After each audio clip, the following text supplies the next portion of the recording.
कुछ साल पहले सबौर विश्वविद्यालय का एक मामला सामने आया था। आपके ऊपर अनियमितता के आरोप लगे थे असिस्टेंट प्रोफेसर्स की भर्ती को लेकर। आप पर एफआईआर हुई थी, आपको पार्टी से निलंबित भी किया गया था। आई थिंक ये सब कोई औचित्य यहाँ पे नहीं है। धन्यवाद। मुख्यमंत्री करप्शन फ्री होने की बात करते हैं तो, लेकिन आपके ऊपर इतने अगर गंभीर आरोप लगे थे। वो कुछ नहीं है। ये सब बातें कुछ नहीं है। नहीं, लेकिन जो जांच रिपोर्ट थी उसमें आपने खुद माना था कि आपने कई तरीके की चीजें मैनिपुलेशन वगैरह में आप इन्वॉल्व थे। इस सब पे कुछ ऐसी बात ही नहीं है। जरा विकास के ऊपर बात करें ना, किस तरह की विकास हो राज्य में, डेवलपमेंट, चौतरफा डेवलपमेंट कैसे, उसके बारे में बात कर रहे हैं। कितनी अच्छी कनेक्टिविटी हो, कितना अच्छा इरिगेशन हो, कितनी अच्छी एग्रीकल्चर हो, कितना अच्छा शिक्षा हो। आज हम लोगों को एक विकसित राज्य बनाने की बात करना है। एक विकसित राज्य हम लोग बनाने की बात करनी है और उसी विकसित राज्य का ही हमारा आदरणीय मुखिया का मूल उद्देश्य है और उसी पे हम लोग की प्रतिबद्धता है। सुशासन बाबू यानी नीतीश कुमार सरकार का यह असली चेहरा है। विकास के बारे में बात कर रहे हैं और भ्रष्टाचार को तोप रहे हैं, जबकि इन पे भ्रष्टाचार का कितना आरोप है। आप सभी को ध्यान होगा 2011, 12, 13, खास करके 12 और 13 में भ्रष्टाचार को लेकर देश भर में काफ़ी आंदोलन हुआ। उसके तमाम लोग जो है उस आंदोलन को, जो लोग कर रहे थे, मैं उनका नाम नहीं लेना चाहता, लेकिन जो लोग कर रहे थे उनको तमाम लोगों ने समर्थन दिया और एक ऐसा माहौल बनाया गया जिसका फ़ायदा जो 2014 में सरकार बनी उसको मिला। और कहा जाता है कि जिन्होंने सरकार बनाई इन्हीं को जो है इन्हीं के द्वारा वो प्रायोजित सारे आंदोलन थे। और उसमें सबसे बड़ी प्रमुख मांग थी कि लोकपाल बनाया जाए तो भ्रष्टाचार रुक जाएगा। लोकपाल बनाया भी गया। उस समय की वर्तमान सरकार ने भी लोकपाल बनाया, लेकिन जो बाद में सरकार आई उसने जिसके लिए इतना बड़ा आंदोलन खड़ा करवाया था, उस लोकपाल के बारे में कई सालों तक तो सोचा ही नहीं। और बाद में जैसे तैसे नियुक्ति की, 3-4 साल शासन करने के बाद जब उस नियुक्ति भी कर दी लोकपाल की, तो कोई अधिकार वगैरह नहीं दिया और नाम मात्र का किसी को बिठा दिया गया और आज तक उसका कोई परिणाम सामने नहीं आया। और भ्रष्टाचार का आलम यह है कि आम आदमी से लेके खास आदमी तक उससे परेशान है और लगातार भ्रष्टाचार चल रहा है। स्थिति ये है कि किसान यदि लेखपाल से एक कोई खसरा खतौनी भी निकलवाता है तो उसे 1000 से 500 रुपया देने ही पड़ते हैं और उसके लिए भी उसे 25 चक्कर लगाने पड़ते हैं। 10-15 दिन बाद बड़ी मान मनुहार के बाद 1000 से 1500 रुपया ले लेने के बाद एक लेखपाल जो है ये काम करता है। और दावे बड़े बड़े हैं कि भ्रष्टाचार कहीं है ही नहीं। भ्रष्टाचार नहीं है और एक जिस पे भ्रष्टाचार का आरोप लगा है वह आदमी मंत्री बन जाता है। तो ये जो सुशासन की बातें करते हैं, ऐसी बातें करने वालों का ये एक असली चेहरा है। आपको बता दें कि बिहार में अभी विधानसभा का चुनाव हुआ और 17वीं विधानसभा में चुन करके 243 विधायक आ गए हैं। इन 243 विधायकों में से 163 पर 163 पर आपराधिक मामले दर्ज हैं और ये इनका प्रतिशत होता है 60%। यानी कि बिहार विधानसभा में जो चुनकर विधायक आए हैं उनमें से 60% पर आपराधिक मामले दर्ज हैं। यह प्रतिशत 2015 के चुनाव से 10% अधिक है। यानी कि 5 साल में ऐसे विधायकों की संख्या 10% अधिक हो गई। 2015 में 10% कम थे, 50% थे, यानी कि आधे विधायकों पर आपराधिक मामले दर्ज थे। और इस बार इनका प्रतिशत 60 हो गया। वे टॉप कर गए हैं, अव्वल हो गए हैं आपराधिक मामले में। आपराधिक मामलों में भ्रष्टाचार भी आता है, अधिकतर पे भ्रष्टाचार के भी आरोप है। तो और इन 163 में से 123 विधायकों पर गंभीर आपराधिक मामले दर्ज हैं, जबकि 2015 में कम थे और इस बार इनमें 11% की वृद्धि हुई है गंभीर आपराधिक मामलों वालों में से। ये आंकड़ा दिया है बिहार इलेक्शन वॉच और एडीआर ने, और ये उस पर आधारित है जो ये निर्वाचित प्रतिनिधि अपने शपथ पत्र में चुनाव आयोग को देते हैं। तो उस आंकड़े के आधार पर बिहार इलेक्शन वॉच और एडीआर ने ये आंकड़ा निकाला है, और इसके अनुसार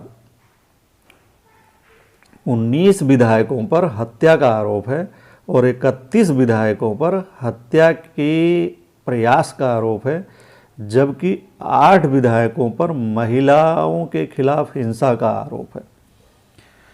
तो ये है चेहरा जो बिहार विधानसभा में चुनकर आया है। ये केवल बिहार विधानसभा की बात नहीं है, अन्य राज्यों में भी कमोवेश ऐसी ही स्थिति देखने को मिल जाएगी, और जब आप लोकसभा में देखेंगे तो वहाँ भी ऐसे ही स्थिति है कि वहाँ पे भी अधिकतर दागी लोग ही चुनकर आए हैं। तो बिहार विधानसभा के जो ताज़ा स्थिति है, जो विधायक चुन के आए हैं, उसमें दलगत स्थिति क्या है उसमें बता दें कि 75 विधायक राष्ट्रीय जनता दल यानी राजद के चुने गए हैं, जिनमें से 54 विधायकों पर आपराधिक मामले दर्ज हैं, और भाजपा के 74 विधायक चुन के आए हैं, जिनमें से 47 पर आपराधिक मामले दर्ज हैं। जनता दल यूनाइटेड यानी जदयू नीतीश कुमार के 43 विधायकों में से 20 पर आपराधिक मामले दर्ज हैं। इसी तरह कांग्रेस के 19 में से 16 पर और माले के 12 में से 10 विधायकों पर आपराधिक मामले दर्ज हैं। तो अब इन दागी विधायकों से आप क्या उम्मीद कर सकते हैं कि वो किस तरीके का सरकार चलाएंगे और उनका उद्देश्य क्या है? वो आम जनता के हित में कितने फैसले करेंगे, क्या करेंगे, ये आप पहले भी देखते आए हैं और आगे भी देखेंगे ही कि इसका क्या परिणाम सामने आता है।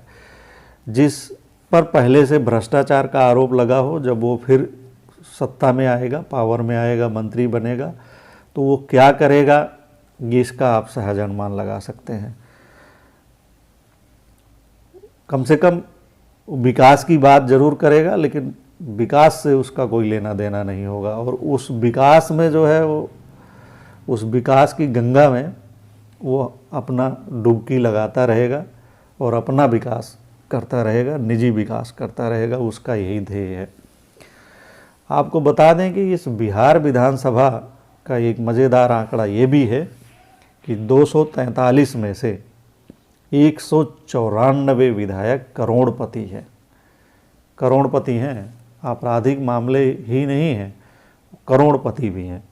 जबकि 2015 में 243 में से 162 विधायक करोड़पति थे, इस बार 194 हो गए, यानी कि करोड़पति विधायकों की भी संख्या बढ़ गई। आपराधिक मामले दर्ज वाले विधायक बढ़े हैं तो करोड़पति विधायक भी बढ़ गए हैं। इसमें से भाजपा के 65 हैं, राजद के 64 करोड़पति विधायक हैं, जदयू के 38 करोड़पति विधायक हैं, कांग्रेस के 14 करोड़पति विधायक चुने गए हैं। ये दलगत स्थिति है कि इनमें से ज़्यादातर जो बड़े दल हैं उन्हीं के करोड़पति विधायक हैं। अब इन करोड़पति विधायक आम जनता के लिए क्या करेंगे, नहीं करेंगे, क्या विकास करेंगे, जनता का विकास करेंगे, राज्य का विकास करेंगे कि अपना खुद का विकास करेंगे, ये समझने वाली बात है। बहुत सारे लोग समझते हैं और जो नहीं समझते हैं वो समझ के अनजान हैं। बता दें कि इन करोड़पतियों में से 61 विधायक ऐसे हैं जिनके पास 5 करोड़ से अधिक संपत्ति है और 72 विधायक ऐसे हैं जिनके पास 2 करोड़ से अधिक संपत्ति है। कुल विधायकों की एक औसत जो संपत्ति है वो करीब 4.5 करोड़ बैठती है। 4.5 करोड़ बैठती है एक औसत जो कुल विधायकों की है। इसी तरह एक आंकड़ा यह भी दिलचस्प है कि 243 में से 74 विधायक स्नातक हैं यानी ग्रेजुएट हैं, 53 विधायक 12वीं पास हैं, 24 विधायक मैट्रिक हैं, 20 विधायक ग्रेजुएट प्रोफेशनल हैं, 31 विधायक पोस्ट ग्रेजुएट हैं, 9 विधायक सिर्फ पढ़ना लिखना जानते हैं, 2 विधायक 5वीं पास हैं, 3 विधायक 8वीं पास हैं, 24 विधायकों के पास डॉक्टरेट की उपाधि है, डिग्री है, 1 विधायक के पास डिप्लोमा डिग्री है। तो ये स्थिति है पढ़ाई लिखाई के बारे में। जो माननीय चुन कर आए हुए हैं, जो विधायक चुन के आए हैं, उनकी आर्थिक स्थिति आप लोगों ने देख लिया। उनकी आर्थिक स्थिति से आप अंदाज़ा लगा सकते हैं कि कम से कम जनता की सेवा करना उनका उद्देश्य तो नहीं है। या ये भी कर सकते हैं कि जो आम आदमी है वो विधानसभा तक चुनकर तो नहीं जा सकता, यानी कि अगर आपके पास धन बल है तभी आप जो है इस लोकतंत्र में विधायक बनने की सोच सकते हैं, वरना कहीं कोई गुंजाइश नहीं है। और जब तक ये धन बल का खेल चलता रहेगा तब तक जनता को लोग भरमा कर अपना उल्लू सीधा करता रहेंगे, जैसा कि 2012 में हुआ। भ्रष्टाचार, काला धन, ये वो विकास, पता नहीं क्या क्या बातें हुई। और हम देख रहे हैं कि आगे आने वाले दिनों में ऐसा कहीं कुछ दिखाई नहीं देता।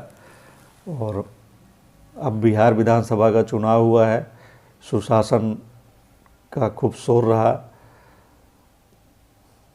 और यही नीतीश कुमार हैं। जब इससे पहले वाली सरकार जब उन्होंने जो है जदयू के साथ राजद के साथ मिलके बनाई थी, लालू प्रसाद की पार्टी राष्ट्रीय जनता दल के साथ महागठबंधन के साथ मुख्यमंत्री बने थे, तो कुछ आरोप ऐसे लगे तेजस्वी यादव जो लालू प्रसाद के बेटे हैं तो उन पर, तो उन्होंने जो है महागठबंधन से अपना नाता तोड़ा और भाजपा के साथ जाके उन्होंने अपनी सरकार बना ली, मतलब भ्रष्टाचार के आरोप में। अब उन्हीं नीतीश कुमार की स्थिति देखिए कि ऐसे दागी लोगों को अपने मंत्रिमंडल में लेना पड़ा है और उनकी पार्टी खुद भी सिमट गई है 43 विधायकों पे, तीसरे नंबर की पार्टी राज्य में बन गई है और एक मजबूरी के मुख्यमंत्री के रूप में नीतीश कुमार ने शपथ ली है।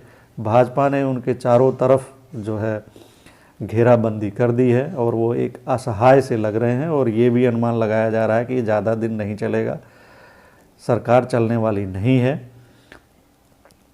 तो जो सुशासन का नीतीश कुमार का चेहरा है उस पे ये इस तरीके के जो मंत्री बनाए गए हैं उस पे एक दाग और धब्बे की तरह है और इस चीज़ को नीतीश कुमार कब तक झेलेंगे, कब तक इसको आगे बढ़ाएंगे, ये देखने वाली बात है। निश्चित ही इससे उनकी अपने अभी तक की जो छवि रही है, जो कैरियर रहा है, उसमें एक दाग और लग गया है कि वह जिस भ्रष्टाचार को लेके बड़े सावधान रहते हैं, वो ऐसे भ्रष्टाचार जिनके आरोप लगे हैं उनके मंत्रिमंडल में शामिल हो रहे हैं। हालांकि वो जो है सांप्रदायिक और धर्मनिरपेक्ष होने की भी बातें करते हैं, लेकिन वो भाजपा के साथ मिलकर सरकार भी बनाते हैं, तो इस तरह उनका जो है एक ये भी आडंबर लोग जानते ही हैं और बहुत दिनों से जान रहे हैं कि कथनी करनी में काफ़ी फ़र्क दिखाई देता है। जैसा कहा जाता है वैसा होता नहीं है। छवि लोग अपनी गढ़ लेते हैं, बना लेते हैं और उसी को जो है आगे बढ़ाने की कोशिश करते हैं, लेकिन हकीकत कुछ और होती है। और उसे अधिकतर जनता जानती है कि कौन कैसा है कैसा नहीं है।